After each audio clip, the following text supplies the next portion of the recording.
¿Qué tal? Bienvenidos a esta quinta jornada sobre neurociencia y neuroética que hemos llevado adelante en una acción conjunta, la Pontificia Academia para la Vida, el Instituto ay, Regina Apostolorum y la Universidad Católica Argentina, en las personas concretamente del doctor Alberto Carrara y del doctor Carlos Castro por cada una de nuestras universidades. Ustedes han disfrutado estas charlas introductorias que van sembrando un montón de preguntas, que nos van abriendo los ojos, que despiertan el interés de todos nosotros por estas cuestiones, viendo que no son tan lejanas, sino que afectan directamente la vida de las personas. Por eso es un tema bien propio de la bioética.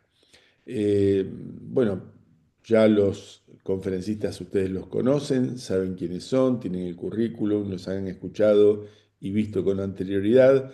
Por eso, para no extenderme mucho en el tiempo, ya que es muy poquito el que tenemos, voy a presentar al doctor Carlos Castro, que hoy va a desarrollar un tema muy específico, que es neurociencia y los correlatos neuronales de la libertad.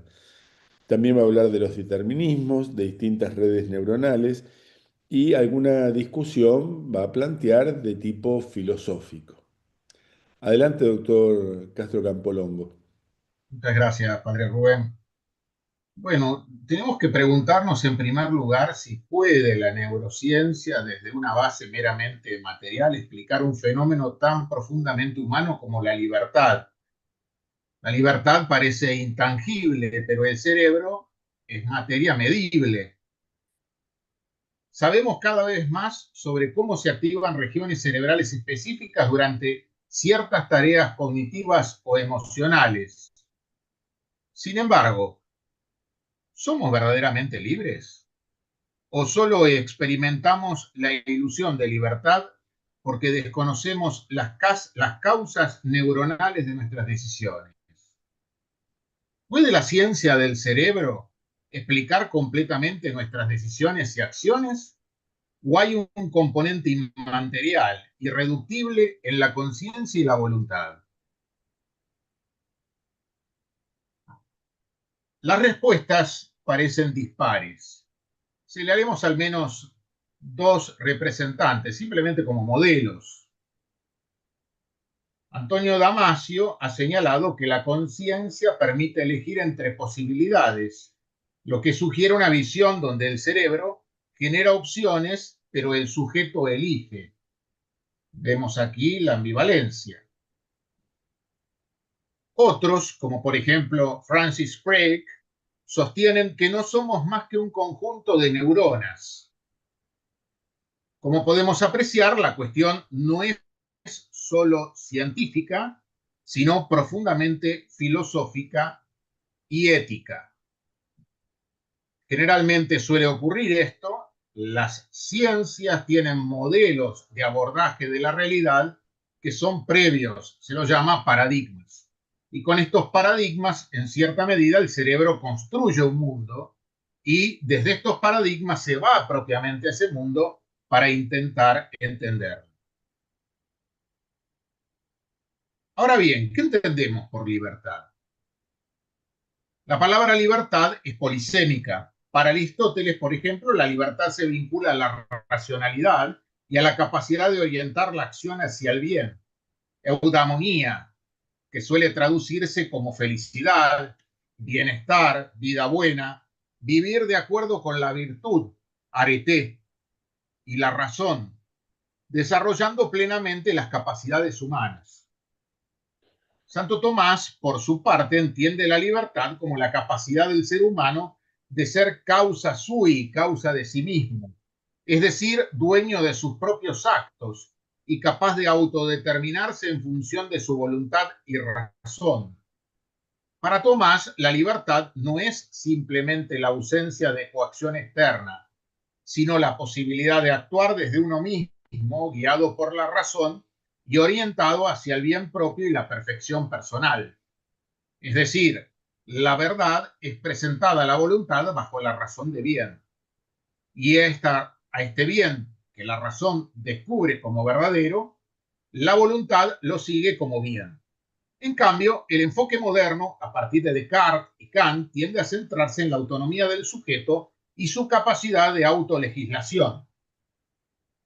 Por su parte, el neurocientífico Jean-Pierre Janchot describe la libertad como un producto de la plasticidad cerebral, emergente del cerebro humano, profundamente influido por la biología, pero también por la interacción con el entorno físico, social y cultural.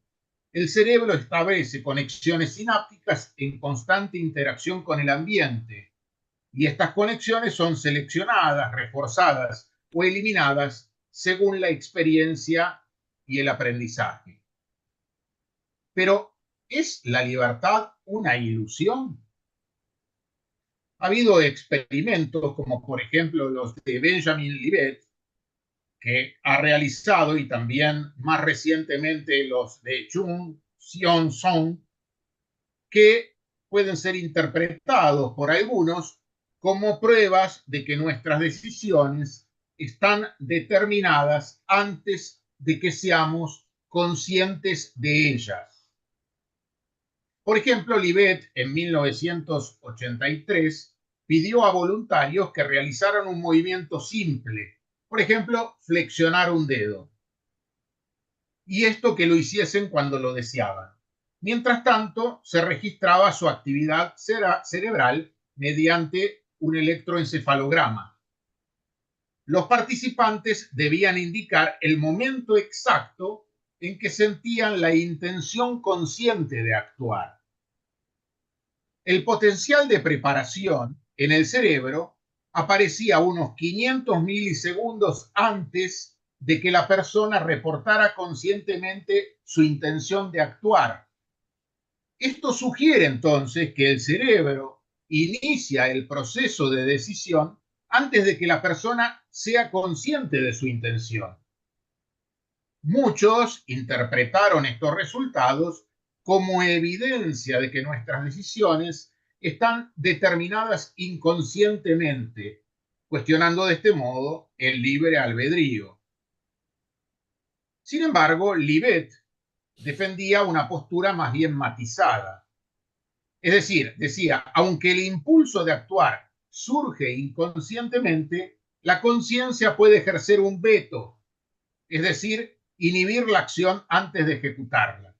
Para Libet, el libre albedrío reside en la capacidad de frenar o rechazar una acción iniciada inconscientemente. Veremos después que la cuestión es un poco más compleja que esto.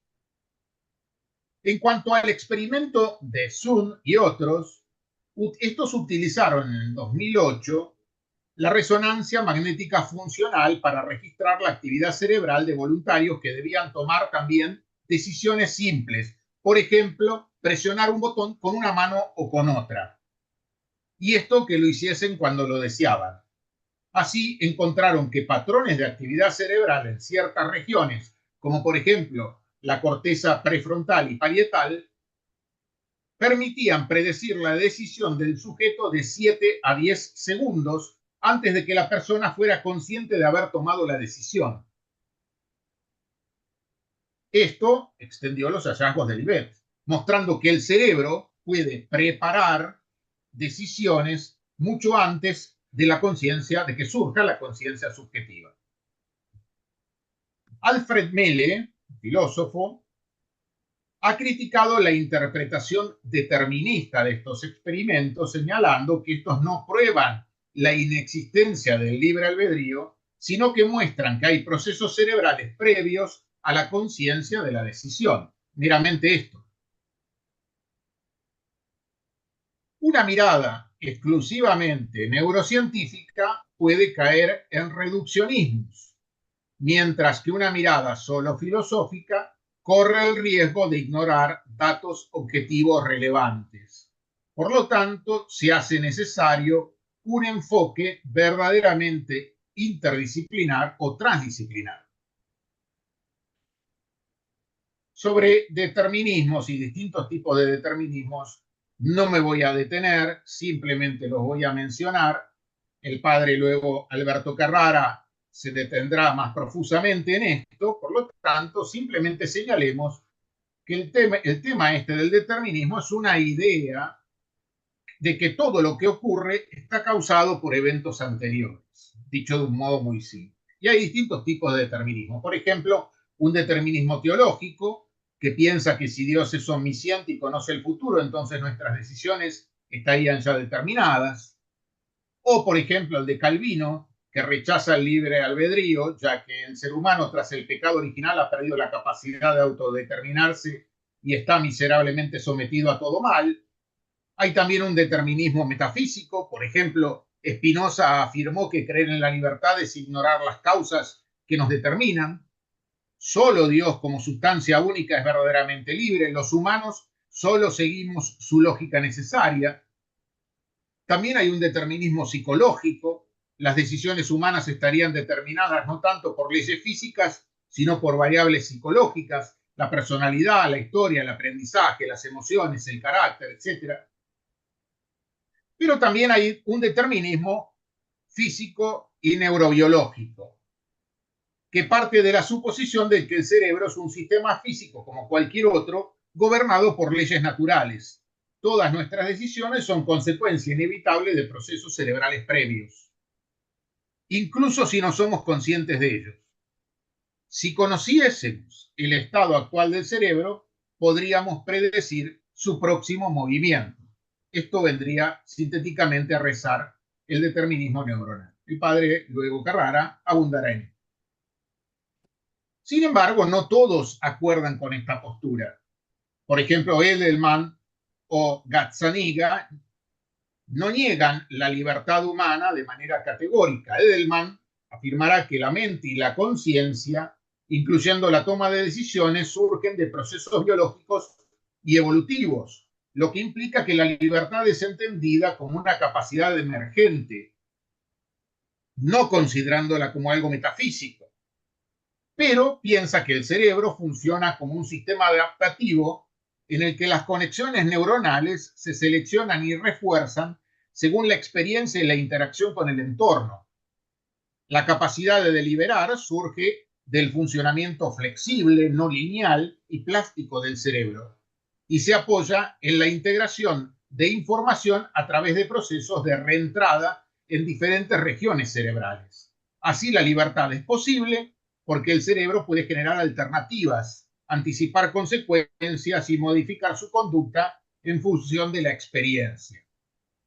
Es decir, vemos como posturas, incluso que se fijan meramente en el cerebro, no son tan cerradas al mundo determinista. Gazzaniga, por su parte, sostiene que la sensación de una conciencia unificada y coherente es en parte una construcción del hemisferio izquierdo que actúa como un intérprete de las acciones y decisiones. Esto no equivale a negar la libertad, pero sí a cuestionar su carácter nuevamente metafísico absoluto, sugiriendo que la experiencia subjetiva de libertad puede ser una interpretación generada por mecanismos cerebrales.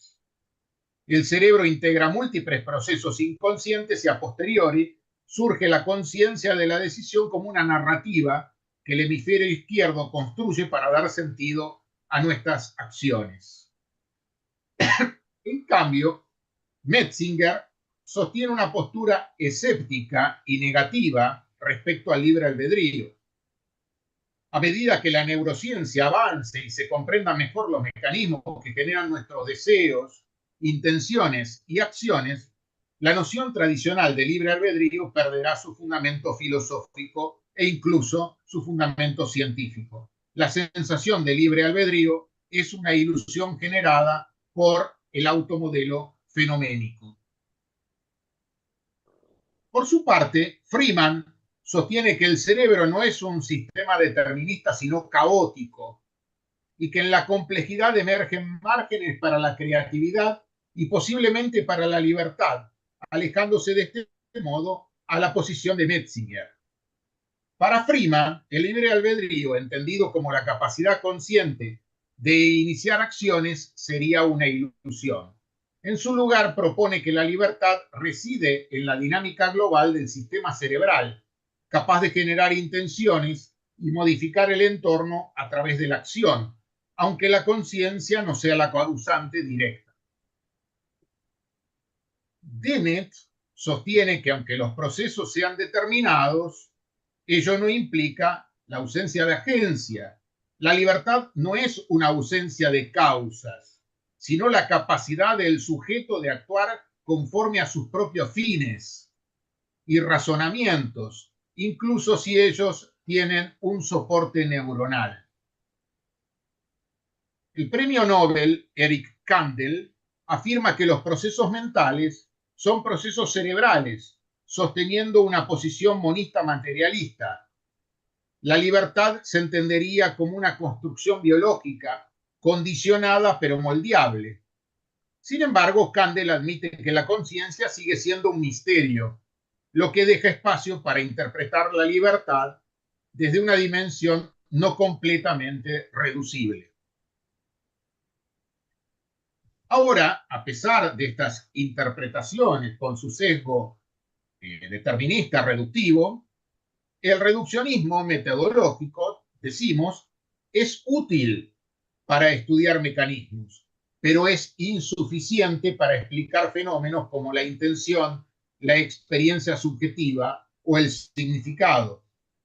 Thomas Nagel argumenta que hay aspectos de la experiencia que no pueden capturarse desde una perspectiva objetiva.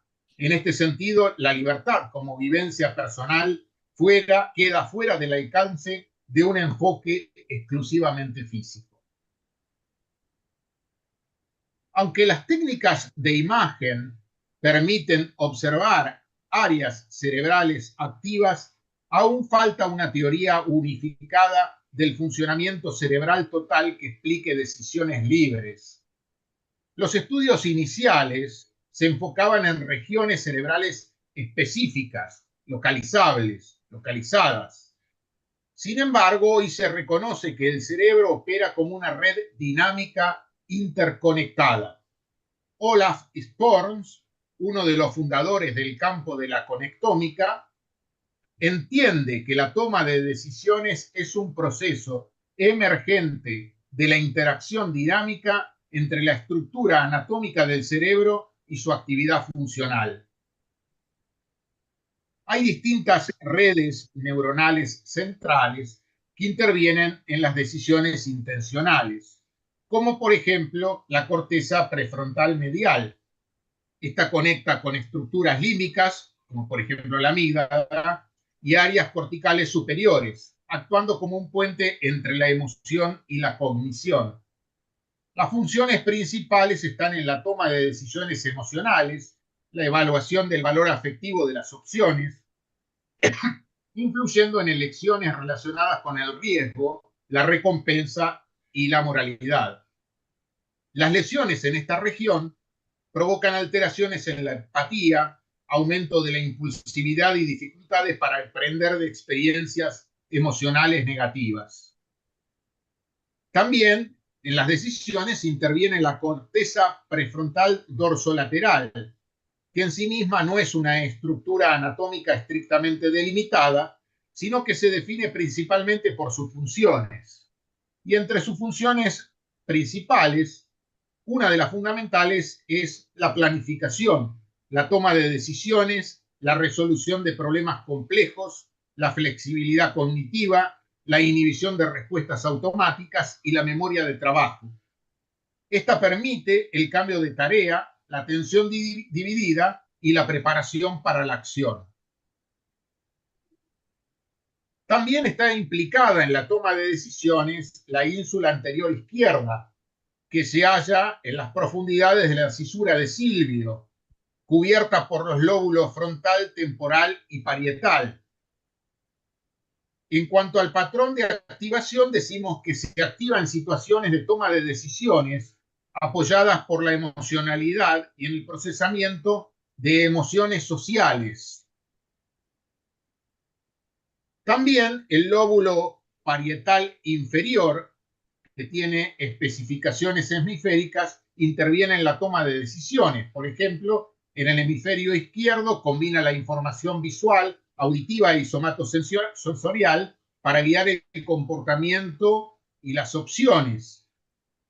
En cuanto al procesamiento del lenguaje, el giro supramarginal participa en la percepción y la producción del lenguaje hablado, mientras que el giro angular interviene en la comprensión del lenguaje escrito y la aritmética. El hemisferio derecho, por su parte, interviene en el monitoreo especial de alternativas y la manipulación de objetos.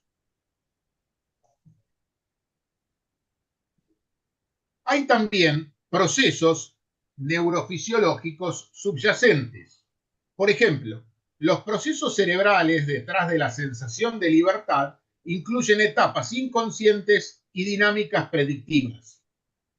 Hay procesos preparatorios inconscientes. El potencial de preparación aparece entre 600 y 1000 milisegundos antes de la acción, mientras que la persona reporta la intención consciente solo alrededor de los 200 milisegundos antes de mover un dedo.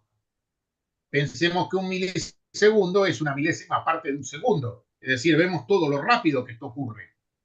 Esto sugiere que el cerebro prepara para la acción antes de que llegue a la conciencia el querer actuar.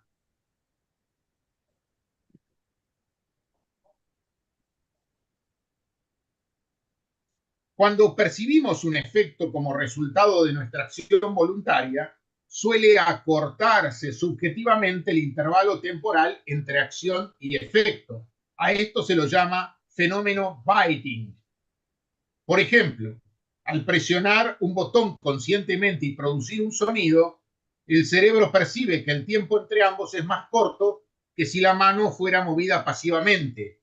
Este efecto de vinculación aumenta cuanto más nos importa el resultado, es decir, por ejemplo, en decisiones morales frente a las decisiones meramente económicas. Estos fenómenos implican que el cerebro ajusta la percepción temporal para fortalecer el sentido de haber causado el efecto, reforzando la experiencia de libertad. El cerebro genera constantemente predicciones bayesianas sobre el mundo y luego corrige el error de estas predicciones. Nuestra experiencia de elegir libremente sería un resultado emergente de esas inferencias. Las neuronas dopaminérgicas codifican errores de predicción de recompensa que ajustan las expectativas y preferencias conductuales. Este aprendizaje reforzado permite modificar decisiones futuras.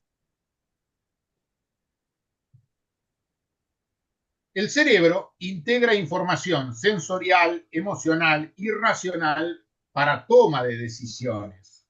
Dihaiji propone una teoría del espacio de trabajo global, donde la conciencia resulta de una red de áreas que trabajan juntas para mantener y evaluar información relevante. Sin embargo, como advierte Sebastian Seung, conocer las conexiones no implica entender los significados. La libertad requiere más que estructuras. Necesita propósito, contexto, historia y autocomprensión, elementos que exceden los datos puramente físicos. Las cortezas prefrontal, parietal y temporal juegan un papel clave en la integración de la información.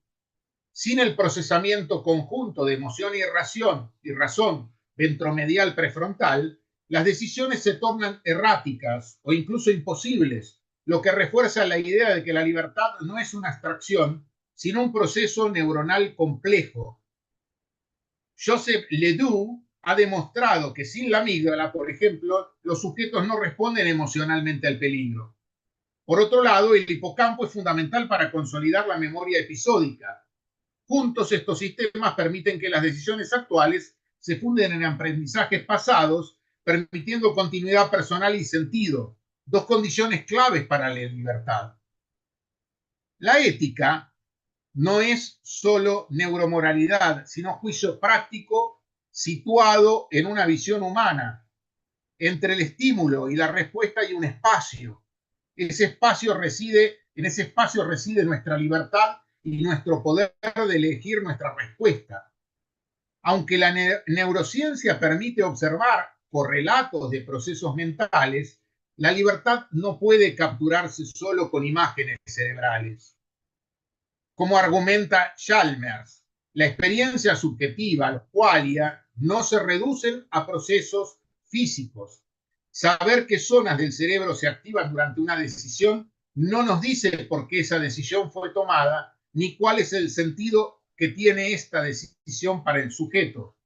La libertad requiere considerar el significado, la biografía, el contexto, la intención.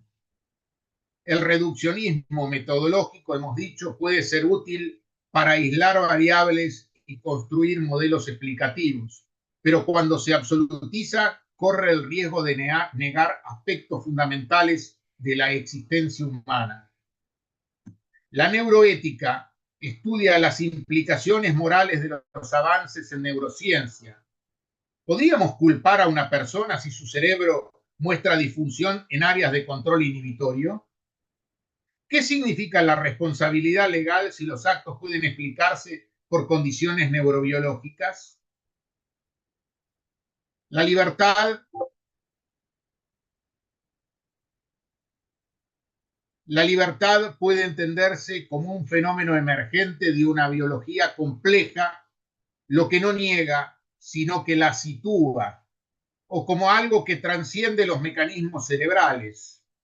El sujeto humano, con su racionalidad y apertura al bien, no puede reducirse a redes neuronales.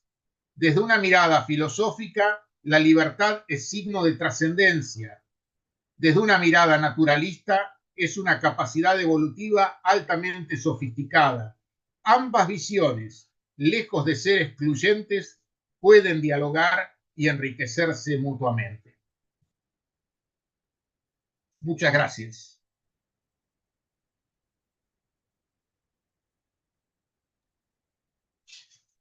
Muchas gracias, Carlos. Una vez más, conseguís entusiasmarnos en un tema tan complicado, pero que es tan desafiante, ¿no es cierto?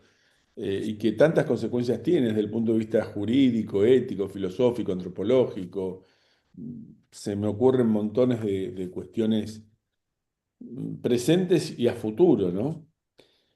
Pero los conferencistas son ustedes dos, entonces no voy a quitarle tiempo a la presentación de Alberto, del padre doctor Alberto Carrara, que va a tratar el tema de la neurolibertad, es decir, entre el determinismo y el libre albedrío. Un poco Carlos nos estuvo introduciendo en ese tema. Ahora el doctor Carrara va a profundizar una vertiente un poco distinta. Adelante, por favor, doctor Carrara. Muy bien, buenas tardes. Voy a compartir mi pantalla.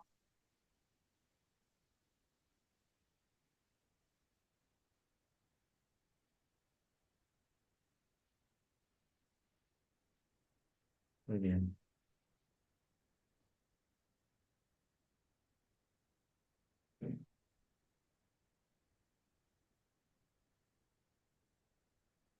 Entonces, bueno, como ya han entendido, estamos tocando como la cumbre más alta de esta reflexión neuroética que empezamos en estos webinars y agradezco mucho la organización de esto porque yo me ocupo ya desde hace 15 años de estos temas y realmente creo que son muy relevantes para la sociedad. Hay mucho realmente que hacer para divulgar esa disciplina y sobre todo las grandes implicaciones que hay en nuestra sociedad.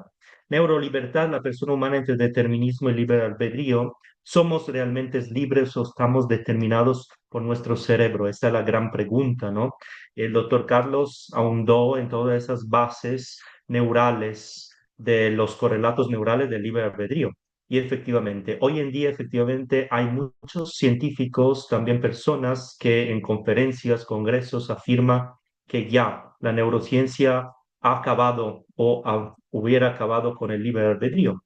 Y se ha creado todo un movimiento que se llama Will Illusionism, es la ilusión del libre albedrío, de la voluntad libre.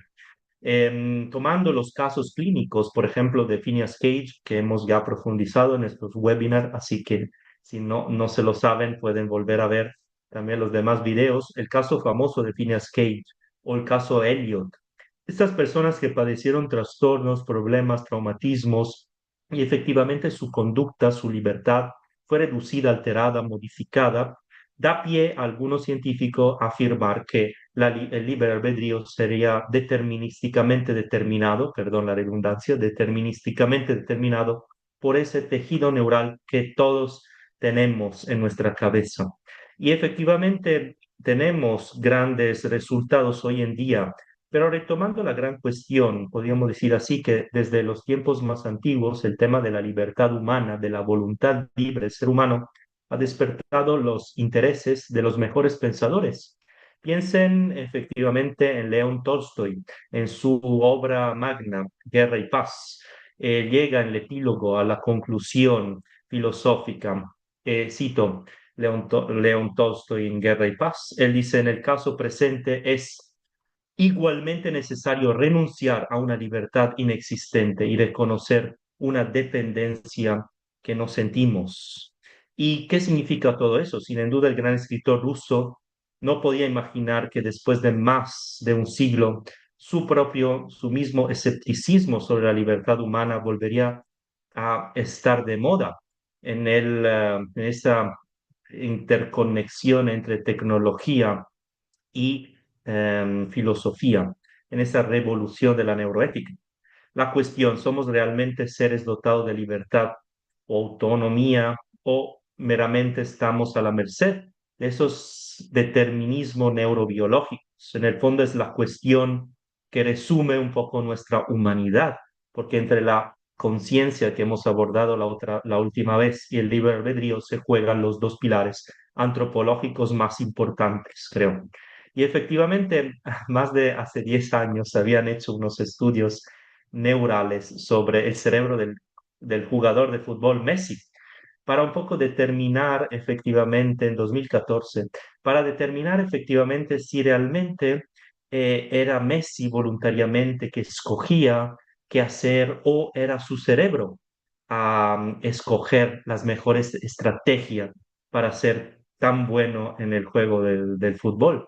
Y bueno, aquí se ve ya el dualismo al hablar, el dualismo a escribir, el dualismo a vehicular esos resultados científicos, ¿no? Cuando yo pongo la disjuntiva o la frase ¿es su cerebro o es Messi? Ya estoy entrando de lleno en un dualismo, como si el cerebro no fuera parte de Messi, de la persona de Messi. Todos esos estudios neurocientíficos apuntan efectivamente a una especie de dualismo, a una especie de dualismo. Y más bien lo que realmente la ciencia nos recuerda es que cualquier acción, cualquier pensamiento, cualquier acto del ser humano tiene una base material también en nuestro cerebro. Ese dilema de la libertad entre, podríamos decir así, el escepticismo de Tolstoy, los avances tecnológicos, que efectivamente en los últimos 60 años, a partir del 1965, cuando efectivamente logramos visualizar a través de neurotecnología, es decir, con electroencefalografía, que la corteza cerebral o parte de la corteza cerebral humana se preactiva antes de tomar conciencia de querer realizar una acción.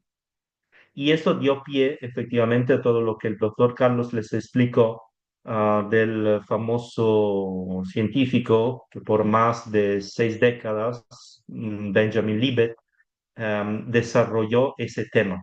Benjamin Libet le llegó a una conclusión un poco, podríamos decir así, conciliadora, ¿no? En el sentido que conciliaba, hablando del espacio de veto, una especie, una pseudo libertad que el ser humano tenía en comparación a otros animales, un espacio de veto que él determinó también de una manera cuantitativa. Es decir, el ser humano tiene como unos 200 milisegundos después de toda esa preactivación de su cerebro para decidir si hacer o no, si seguir o no los impulsos o la predeterminación de su cerebro.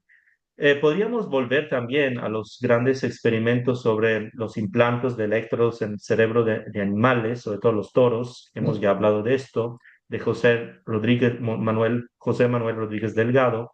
Y efectivamente también ahí, como que se deduce hay una inferencia entre lo que yo hago en el ámbito patológico, de experimentación, de modificación del tejido neural y la alteración de la conducta o del comportamiento del animal o del ser humano y los experimentos que hoy en día se actualizaron desde Benjamin Libet a Patrick Haggard, que es el que retoma con la resonancia magnética funcional los experimentos de Libet. Y hoy en día también tenemos John Dylan Haynes, que también sigue esa idea de poder predecir todo el tema de la predicción que se conecta muy bien también, hago simplemente esa conexión con el tema de los algoritmos, ¿no? Y de la inteligencia artificial, el tema de poder predecir a través de algoritmos efectivamente que elaboran los datos que a partir de las resonancias magnéticas funcionales de seres humanos involucrados en acciones que se supone ser libres o menos, como por ejemplo mover algo de una mano o hoy en día ya la sofisticación es escoger, sumar o sustraer números que aparece en una pequeña pantalla dentro de la resonancia magnética funcional. El gran tema y la gran pregunta, inclusive filosófica, sobre todo filosófica creo, es si realmente esas acciones son actos libres o realmente son actos por los cuales podemos después hacer algunas inferencias acerca de la libertad humana, ¿no? No me voy a detener porque ya se explicó. El experimento de Libet es un gran experimento, podríamos decir, dentro del experimento de Libet hay muchos experimentos que él desarrolló por muchas décadas, con muchas variantes, y entonces, y también con varias críticas, en el sentido que fueron criticados a múltiples niveles, a nivel del diseño del experimental, a nivel de las interpretaciones filosóficas, inclusive a nivel de realmente lo que se entiende o lo que podrían ser esos correlatos neurales del libre albedrío. La otra vez, hablando de los correlatos neurales de la conciencia, decíamos que todavía uno de los grandes desafíos de la neuroética contemporánea es determinar exactamente si estos correlatos son preactivaciones previas, son la misma experiencia o son resultado post hoc, en el sentido después de todo el hecho, es un reflejo de una manifestación de algo que ya pasó.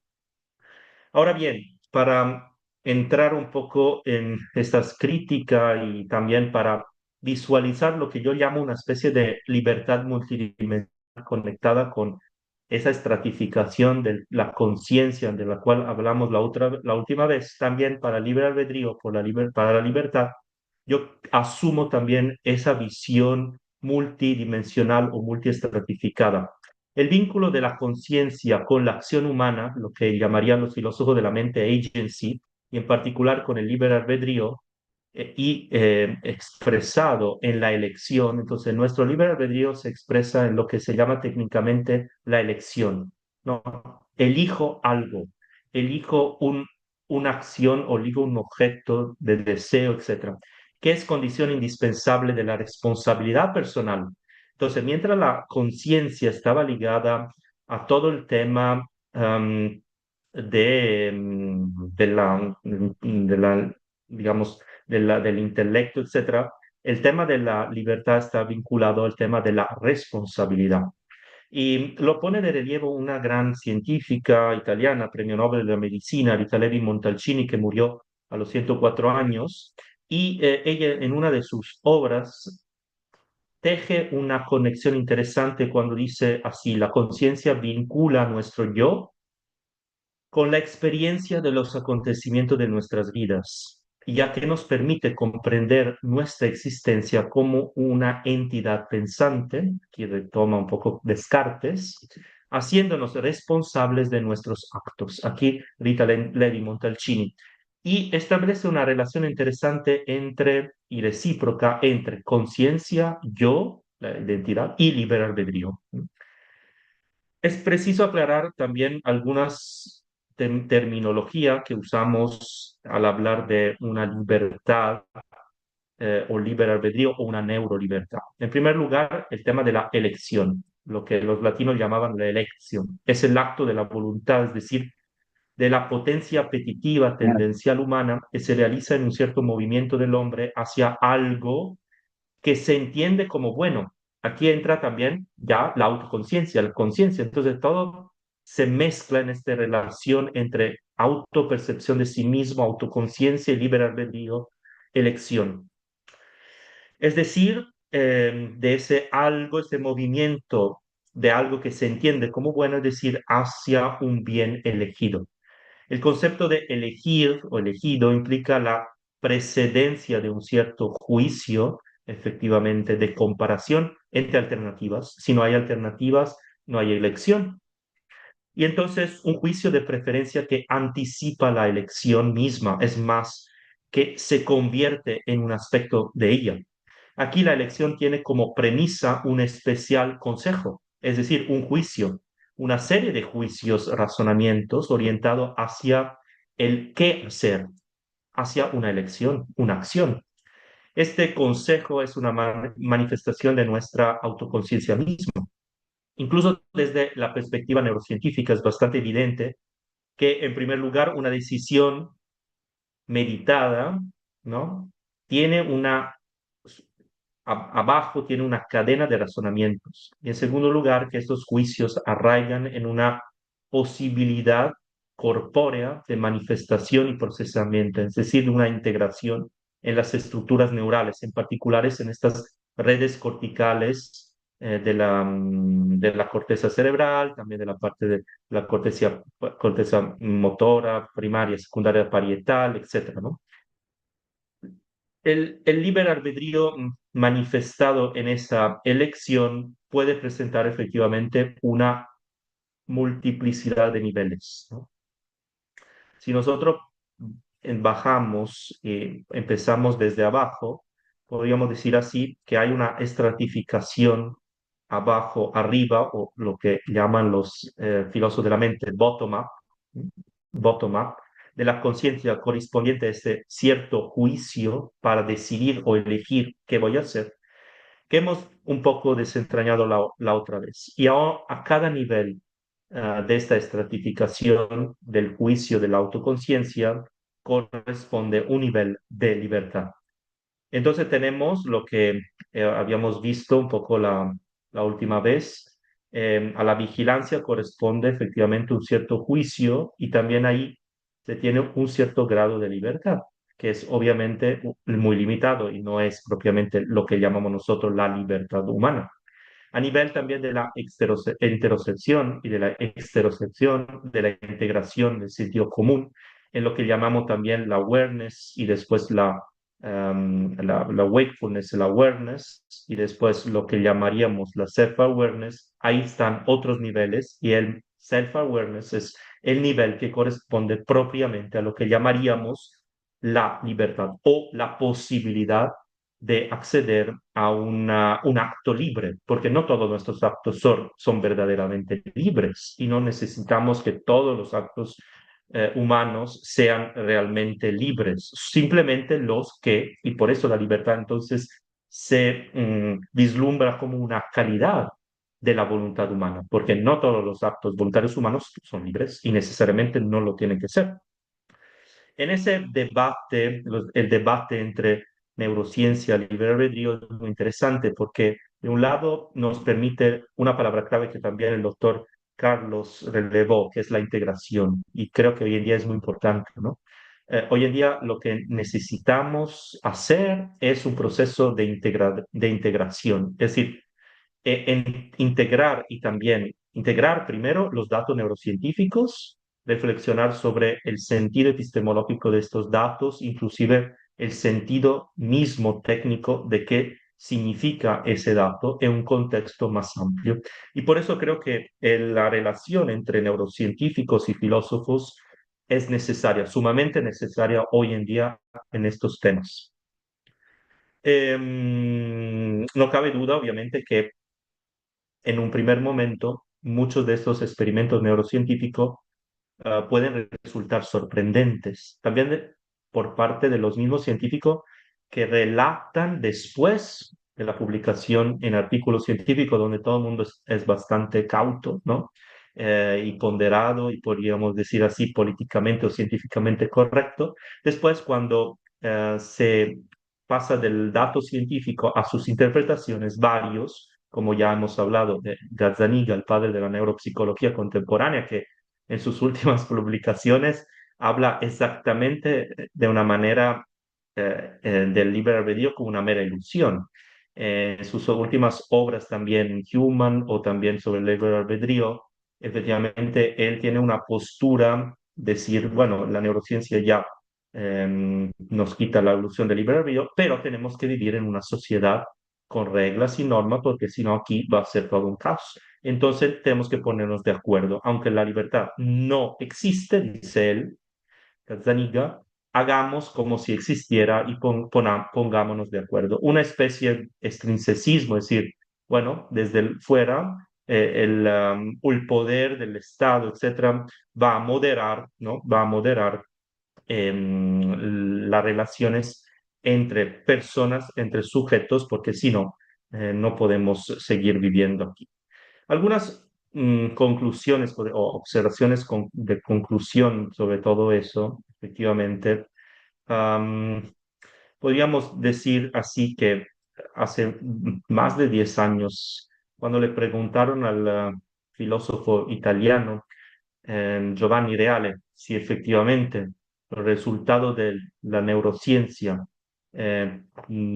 ponía en eje, podían destruía la ilusión o bueno, la idea de ser libres, el profesor Giovanni Reale decía, bueno, ¿cómo es posible que una ciencia empírica que tiene un método pueda dar una respuesta unívoca, universal y válida como palabra dogmática acerca de una dimensión humana como la libertad?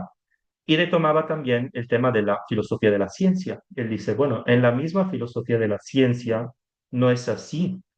Cuando yo digo que la suma de los ángulos de un triángulo, los ángulos internos de un triángulo es 180 grados, eso vale, sí, pero vale dentro de un contexto de un tipo de geometría. Hay otros tipos de geometrías.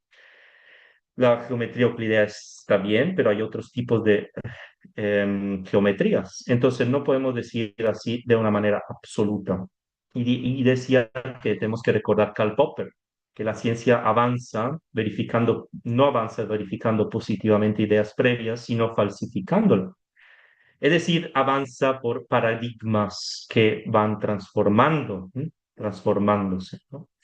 Y efectivamente, en el tema de la libertad, de la neurolibertad, si lo quieren hablar así, hoy en día podemos em, no solo ver que estos experimentos tienen que ser integrados, sino que nos puede ayudar a entender que estos datos neurocientíficos tienen una base o son una base, un aspecto de una complejidad.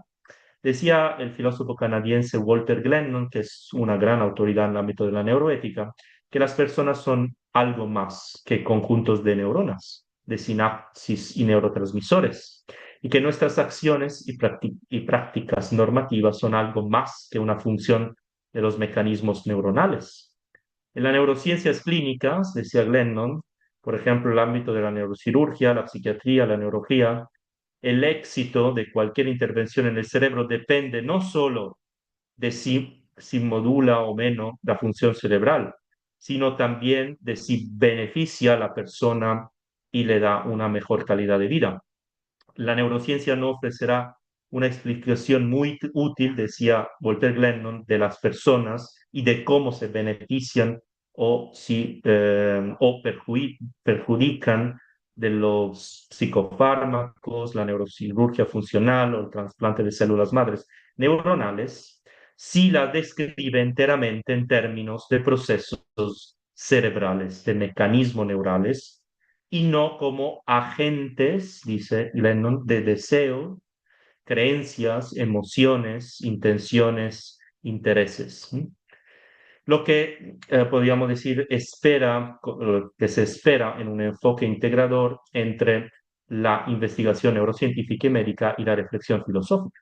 Y cada vez es más necesario integrar esos conocimientos y sus aplicaciones a la persona humana. Una persona que siempre se caracteriza, incluso cuando enferma, cuando frágil, próxima a la muerte natural, por ser una unidad que reúne múltiples dimensiones, por supuesto neurocientíficas, por supuesto biológicas, por ejemplo, por supuesto psicológicas, por supuesto espirituales y sociales. Y concluyó efectivamente con una citación interesante de un autor, Abraham Eschel, que en una de sus obras decía que cada generación tiene la definición de ser humano o de persona o de hombre que se merece. Y Abraham Eschel fue un judío y vivió la persecución nazi y describió en sus obras la visión que se tenía aquel entonces. Y dice, cada generación tiene la definición de hombre que se merece. Sin embargo, me parece que los que nuestra definición o que nuestra perdón, a los que nuestra definición nos ha tocado un destino peor de lo que merecíamos. En la Alemania pre-nazi decía, se solía citar la siguiente afirmación sobre el hombre. El cuerpo humano contiene suficiente grasa para producir 7 jabones, suficiente hierro para hacer un clavo mediano, suficiente fósforo para hacer 2000 cabezas de cerillas, suficiente azufre para deshacerse de las pulgas, ¿no? Y decía Abraham Eschel como descripción, dice, materialista, ¿no? De uno de los muchos aspectos de la naturaleza humana, esta definición y otras similares son exactas. Desde la perspectiva química es perfecta. Pero cuando pretende expresar el significado esencial del hombre, contribuyen a la liquidación gradual de la capacidad del hombre para comprenderse a sí mismo. Y esta liquidación puede conducir a la autoextinción del hombre. Ojalá, y por eso creo también que estos webinars, ¿no?, nos ayuda a abrir la mente, ojalá no se dé el mismo reduccionismo, pero ahora ya no a nivel de átomos, moléculas y elementos químicos, sino como hoy, desafortunadamente, en algunos ámbitos a nivel del cerebro, ¿no? Porque así, si nos reducimos totalmente a nuestro cerebro, vamos a perder y vamos a liquidar muchas de las dimensiones por las cuales realmente somos seres humanos y nos distinguimos con un hoyato o un abismo enorme desde cualquier ser vital en ese mundo. Y también ese abismo que después se juega no tanto en la característica biológica de la cual estamos estructurados, sino ese abismo se puede decodificar a través, se puede vislumbrar a través de las mismas acciones que realiza el ser humano. Con esto concluyo, les agradezco mucho y no sé si tenemos 3 minutos más.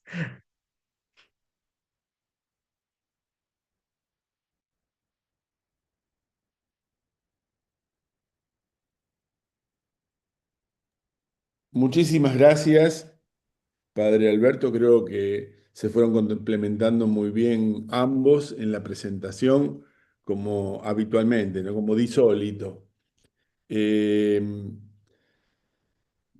Quiero aprovechar estos, nada, 2 minutos que quedan. Hemos sido muy estrictos con el tema del comienzo y del final de las charlas, y eso también lo ha hecho interesante porque la gente sabe que cuenta con ese tiempo específico. Creo que eso también ha contribuido. ¿Alguna pregunta que quieran hacer, alguno de los participantes? ¿Alguna aclaración? ¿Las palabras que quieran decir en esta última reunión? Sí, Victoria, adelante. Sí, buenos días. Lo mandé por el chat, pero me parece en estos 2 minutos para el profesor Carrara. Muchísimas gracias por la exposición. Dijo que no todos nuestros actos voluntarios son verdaderamente libres y no lo tienen que ser. Entonces, si en 1 minuto nos pudiera explicar más a detalle esta distinción entre acto voluntario libre y acto voluntario que no es libre. Gracias. Muchas gracias. Bueno, en 1 minuto, a ver si logro. Entonces, bueno, hay 3 distinciones, grandes distinciones. O actos del hombre, que son los actos fisiológicos, etcétera, que no tienen ninguna voluntariedad y lo realiza nosotros, lo realizamos nosotros realmente y nuestro cuerpo, porque nosotros no somos distintos de nuestros cuerpos, entonces lo realizamos nosotros, pero son acciones, además que inconscientes, no implican involuntarias y no implican la voluntariedad, ¿no? Y sobre todo no implica lo que de la voluntariedad llamamos técnicamente la deliberación. Entonces son actos no deliberados. Entonces, cuando entramos en el ámbito de la voluntad, para decir que un acto es voluntario y un acto es voluntario libre, la distinción es cuando elijo. Entonces, la elección, la capacidad que implica la capacidad de discernimiento y distinción y tener también posibilidades distintas, y hace que un acto sea voluntario o voluntario libre. Entonces, la libertad se juega en la elección, en la capacidad de escoger. Obviamente puede también no haber opciones, en el sentido que la opción puede ser la de no tener opciones y también de abstenerme de la opción de hacer algo, ¿no? Entonces, ahí se juega propiamente lo que llamamos la libertad, que es una característica de nuestra voluntad. Por eso decía que no todos los actos voluntarios son libres, ¿no? Porque la mayoría de nuestros actos son voluntarios. Bueno, la mayoría de los actos del ser humano que deliberamos son voluntarios, pero no son libres en el sentido que no han implicado una elección, no ha implicado escoger. Y por eso, digamos, son muy pocos los que son, y son muy pocos, y no son relevantes porque no entran en los experimentos neurocientíficos, ¿no? Por ejemplo, la decisión, ¿no? No sé, bueno, yo no, y tampoco es Rubén, pero la decisión de casarme o no, y de con quién casarme, etcétera, etcétera, implica un proceso que no es de un momento. Claro, cuando digo sí, o delante del sacerdote o me caso, es el momento puntual. Pero esta decisión implicó una elección que se da en el tiempo y que es una suma también de múltiples acciones voluntarias libres que terminan con un acto propiamente libre, que es el consentimiento cuando los esposos, ¿no?, intercambian y son ¿no?, los actores y los protagonistas del matrimonio, por ejemplo, ¿no? Y entonces, eso también conlleva un tema interesantísimo en comparación, bueno, relacionados con la neurociencia, que la neurociencia es muy puntual. Cuando yo pongo una persona en la resonancia magnética funcional o le pongo un casco de EEG y le pido haga esto, haga lo otro, yo estoy viendo, digamos, lo que está haciendo en ese momento y las acciones que realiza realmente no tienen ningún impacto existencial sobre las personas. Sumar números, mover un dedo de la mano derecha o de la mano izquierda, no tiene ninguna relevancia existencial. Mientras, si me caso o no, o con quién casarme, conlleva toda una dimensión, el doctor Carlos lo decía, biográfica, ¿no? Biográfica importante, que hace que realmente, ¿no?, nos distingamos ahí entre nosotros y cualquier otro animal, desde mi perspectiva. No sé si logré matizar brevemente la diferencia. Gracias. Muy bien. ¿Algún otro quería hacer algún comentario? ¿Quería hacer alguna pregunta? Hola, buenos días. Un saludo desde acá, desde Ecuador. Quería preguntarle al profesor Alberto si es que hay una gran diferencia entre libertad, eh, libertinaje y libre albedrío. Claro. Los términos son importantes, entonces cualquier término tiene su contenido semántico, ¿no? Libertinaje, o bueno, no, es hacer lo que me pega la gana y llevarme, ¿no? Hacer todo lo que quiero, etcétera. El tema es que efectivamente nuestros actos humanos, voluntarios libres, no nos determinan, pero sí nos van construyendo o destruyendo, en el sentido que van configurando como personas. Entonces, ahí se juega el tema que yo soy, pero también me tengo que hacer con mis actos. Es un tema muy antropológico, ¿no? Soy, porque soy ser humano, tengo una naturaleza, pero esa naturaleza no está determinada y acabada. La tengo y la tengo que hacer florecer en este sentido. Y la puedo hacer florecer con mis actos o la puedo hacer no desflorecer en el sentido que la puedo destruir a través de mis actos que elijo.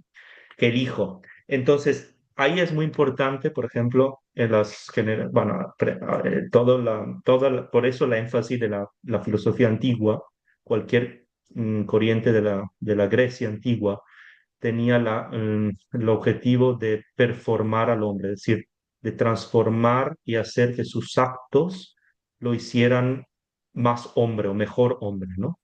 Ahí entra la ética, la moral, etcétera, ¿no? Que no es algo desde fuera, desde la perspectiva realista. La ética no son una serie de normas que desde afuera se aplican, es justo desde la misma interioridad humana surgen cómo me perfecciono. Hoy se habla mucho del enhancement, la mejora cognitiva, motora, tal.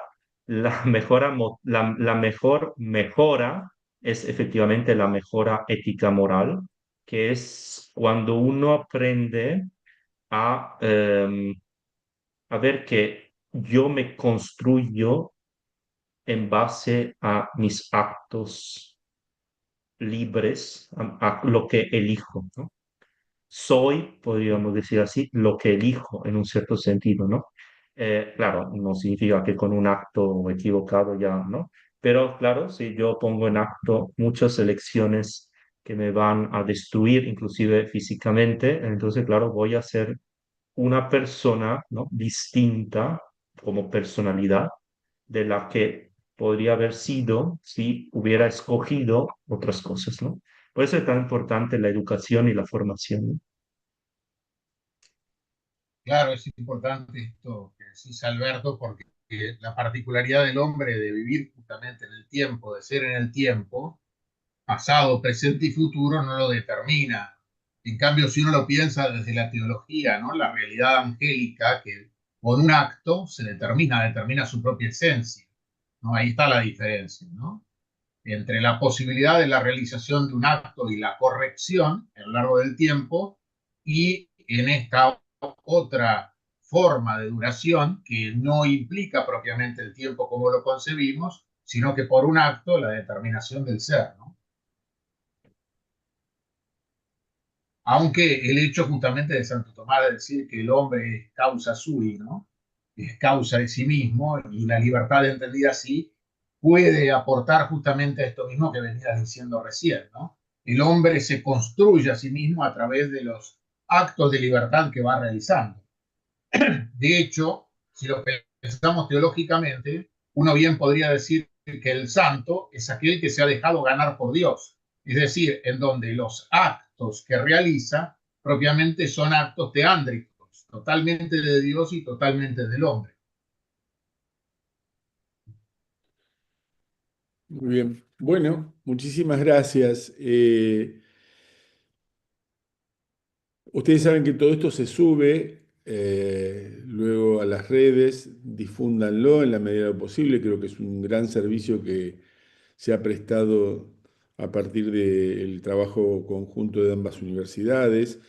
Estuve conversando con Carlos y ahora le propongo a Alberto también. Sería bueno pensar en un libro digital que junte todas estas exposiciones, las sistematice. Total, el trabajo ya lo han hecho ustedes. Es decir, no tienen que hacer nada nuevo que ya esfuerzo que ya no hayan hecho. Y la ventaja de tener un libro digital es que tiene rápida difusión, bajo costo y es de gran accesibilidad. Y me parece que muchas de las cosas que ustedes plantearon acá, con la calidad y con la hondura con que lo plantearon, puede servir para disparar en investigadores, en estudiantes, en gente de las maestrías, de las diplomaturas, eh, un camino interesante a profundizar. Por eso, y sería también, digamos, un resultado también tangible, ¿no? Además de las charlas y lo que queda grabado, sería un resultado tangible de todo este esfuerzo que han hecho a lo largo del fines del año pasado y principios de este año. Yo me siento muy feliz porque a partir el último encuentro que tuvimos el anterior, en realidad habíamos planteado esto con Alberto en la Pontificia Academia para la Vida. Parecía una utopía, pero bueno, finalmente la utopía se hizo real, se alcanzó con eficacia. Esto tiene mucha difusión, posteriormente mucha gente recurre a ello. Por eso lo del libro me parece que sería un buen ejemplo. Gracias a ustedes la palabra, si quieren decir alguna de las dos, alguno de los dos, doctor Carrera, doctor Castro Campos. Simplemente agradecer y fenomenal la idea, me gusta también del libro digital y seguimos. Gracias.